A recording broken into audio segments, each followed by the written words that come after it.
We all are aware of the destruction that a single nuclear weapon can cause. After all, who can forget the devastating pictures from Hiroshima and Nagasaki? But what makes a nuclear weapon so powerful? Why countries want to become a nuclear power? And what restrictions are imposed upon them by international organizations? We'll discuss everything about nuclear weapon in this video, so keep watching.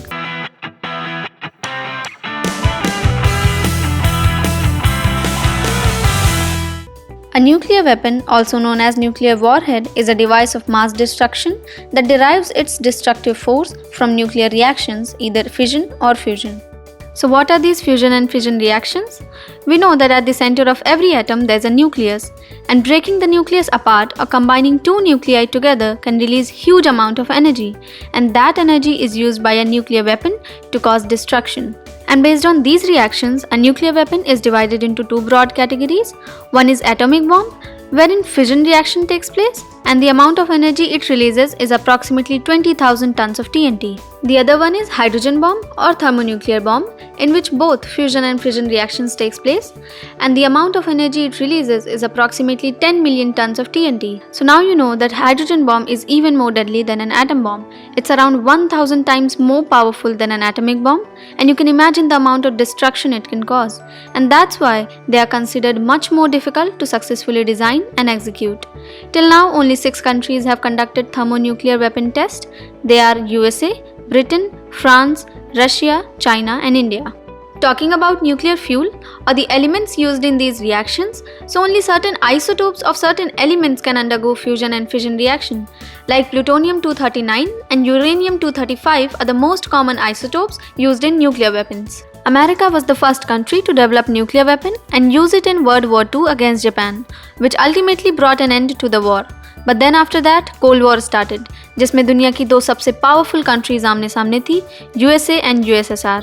Cold war के दौरान ही countries के बीच में एक arm race होने लगी कि कौन कितना ज़्यादा और कितना डेंजरस वेपन तैयार कर सकता है. And during this period, which lasted roughly from 1945 to 1991, America's nuclear weapon stock reached to around 32,000 warheads, whereas Soviet stockpile reached to around 33,000 warheads in 1988.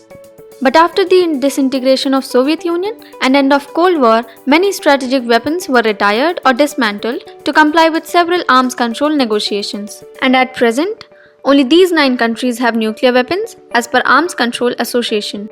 Nuclear bomb have been used twice in 1945 when America dropped an atom bomb named Little Boy on Hiroshima and 3 days later Fat Man on Nagasaki. Both are the cities of Japan. Little Boy was containing only about 64 kgs of uranium, which released energy equaling to about 15 kilotons of TNT. That blast immediately produced a strong shockwave, enormous amount of heat and lethal ionizing radiation. Convection currents created by the explosion drew dust and debris into the air, creating huge mushroom-shaped cloud. And the radiation from the bombs lasted for several months and caused about 200,000 civilian casualties. Even in the years that followed, many of the survivors would face leukemia, cancer or other terrible side effects from the radiation. Now you might think that countries with technology, intelligence and facilities can easily create nuclear weapons, but that's not the case because of Treaty on Non-Proliferation of Nuclear Weapons. Proposed by UN in 1968, it's an agreement which aims to prevent the spread of nuclear weapons and promote disarmament. Since 1970, 191 states including the US, Russia, UK, France and China have joined the NPT.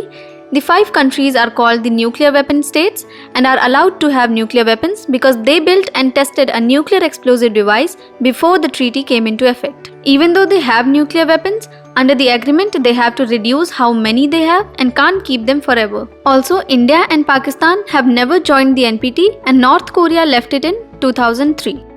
Although efforts are being made to make a nuclear-free world, but it is not politically realistic to expect the elimination of nuclear weapons anytime soon.